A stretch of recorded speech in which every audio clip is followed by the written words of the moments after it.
Allez, c'est l'heure donc de votre portrait sonore avec des petits extraits qui devraient vous rappeler de grands moments de votre vie. Voici le premier. Tombé du ciel, rebelle aux louanges, chassé par les anges, du paradis originel. Tombé du ciel. Jackie Gélin, qu'est-ce que ça vous évoque, ça, Christophe? Moi, ça a été une sorte de révélation, une sorte de déclic. Un jour, j'écoute, je suis très jeune, je dois avoir 14, 15 ans. J'entends Higelin à la radio.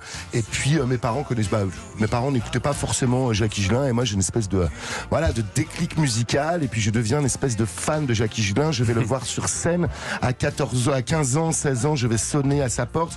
Quand je dis fan, c'est vraiment fan. Hein. Et il a ouvert ou pas? Et il a ouvert. Et il a C'est vrai? ouvert. Bien sûr, il a ouvert la porte et il m'a dit: qu'est-ce que tu fais là? Pourquoi tu viens? Je lui ai dit: je viens vous, en bégayant, je viens vous chanter des chansons et tout. Et il m'a laissé rentrer chez lui et je lui ai chanté des chansons. Et ensuite, il a refermé la porte. Non.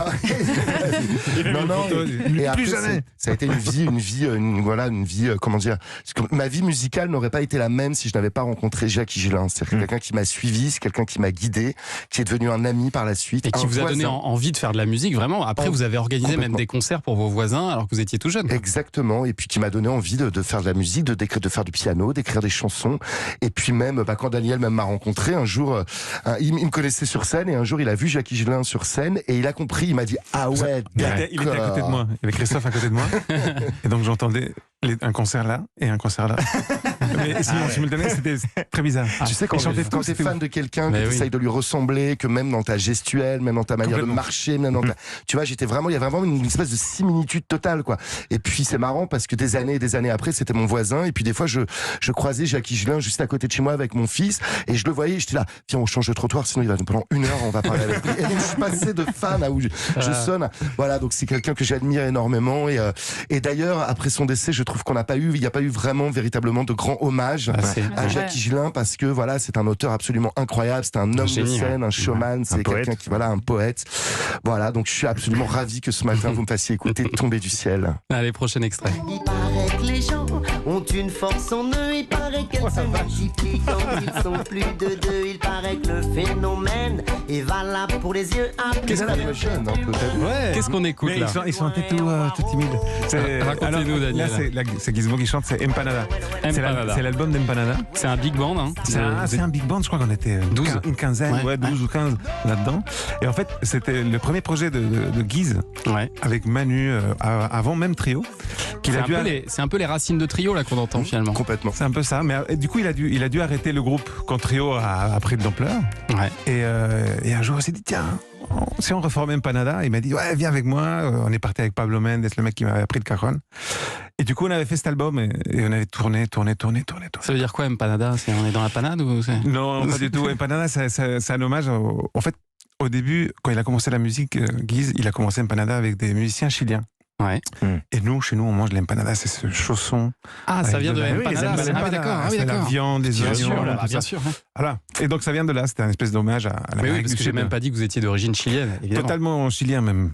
Les gens l'ont entendu, je crois. Oui, il y a un petit quelque chose. C'est parce que c'est le matin. Après, ça va mieux l'accent. Allez, prochain extrait. Le premier amour est toujours le dernier. Mamie, ma forêt, mon élixir sacré. La vie fait son œuvre, ranime les regrets. Vous m'avez tant. Ça, c'est pour vous, évidemment, Christophe. En 2006, vous sortez votre premier album solo, Je vous emmène, sans vos potes de Trio. Enfin. Voilà. Non, je déconne. Vous aviez besoin de vous débarrasser d'eux, c'est ça? Non, mais j'avais besoin d'écrire autre chose. Il se trouve que... Changer de style. Ouais, changer de style, je sais pas, mais disons que dans Trio, il y a toujours un rapport à l'intimité qui est un peu étrange. C'est-à-dire qu'on chante des chansons assez sociétales, on chante des chansons très fédératrices, et tout d'un coup, dès qu'on touche comme ça à l'intimité, à quelque chose de très très... si, on a écrit des chansons d'amour avec Trio, mais voilà, l'intime a pas, en tout cas à l'époque, avait pas vraiment sa place. Et moi, je sais que je viens de cette histoire avec Higelin aussi. J'avais beaucoup de chansons que j'avais envie de raconter, notamment Le Premier Amour, voilà, qui parle de choses très très intimes. Et je trouvais que ça avait pas sa place dans le groupe. Ouais. Donc j'ai décidé de partir. C'était pas vraiment prémédité parce qu'au début je faisais des concerts juste piano-voix et puis j'avais un spectacle, voilà, piano-voix avec des chansons qui n'avaient absolument rien à voir.